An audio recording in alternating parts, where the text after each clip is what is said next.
Le gouvernement du Québec annonçait lundi dernier la création d'une chaire de recherche sur la prévention en radicalisation. Sous l'égide de l'UNESCO, cette chaire à vocation internationale sera menée par plusieurs experts de l'Université Sherbrooke et de l'UQAM.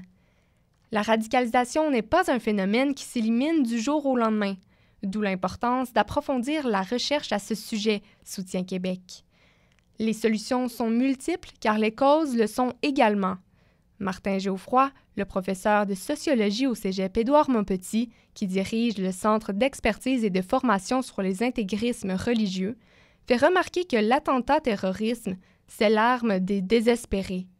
Toutefois, il souligne que des idées extrémistes peuvent se développer chez n'importe qui. Les recherches nous montrent, dans une proportion de 80%, les jeunes qui se convertissent sont des jeunes, en fait, très instruits, qui vont à l'université ou au cégep, qui sont de bonnes familles.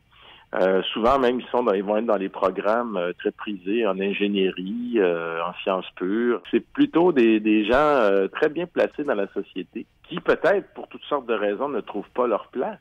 Ce sont des gens, et c'est ça qui est le plus effrayant, qui ont fait un choix rationnel et conscient de se rebeller contre la société occidentale et la modernité et tout ce qui s'ensuit. L'objectif de la chaire est de trouver un contre-discours structuré à celui de la radicalisation. Plusieurs initiatives ont été mises en place, comme la campagne Non à la haine, dont le but est de trouver des solutions afin d'enrayer le discours de haine en ligne par l'éducation pour les droits de l'homme. Les intervenants feront le tour des écoles afin de développer des outils adaptés. De plus, le Centre de prévention de la radicalisation menant à la violence a lancé une bande dessinée faite par les jeunes pour les jeunes qui constitue un moyen plus ludique de les sensibiliser.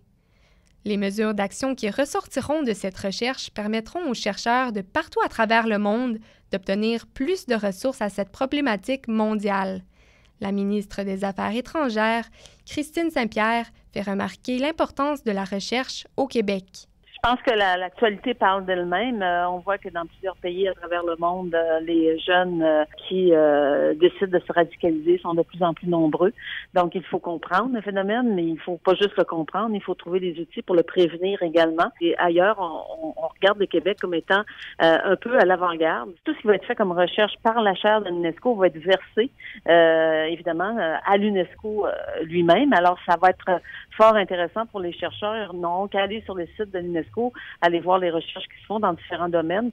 Martin Geoffroy salue cette initiative et les impacts de cette chaire pour les chercheurs québécois, mais certaines inquiétudes persistent. C'est surtout du prestige que l'UNESCO donne. L'UNESCO ne donne pas d'argent là-dedans. Donc, c'est essentiellement le gouvernement du Québec et à la limite peut-être un peu l'Université de Sherbrooke qui doit financer cette chaire-là. Donc, ils ont annoncé ça en grande pompe, mais ils n'ont pas dit de montant. Reste à voir si le gouvernement du Québec se donnera les moyens de ses ambitions afin de faire de cette chaire de recherche sur la prévention en radicalisation un succès international.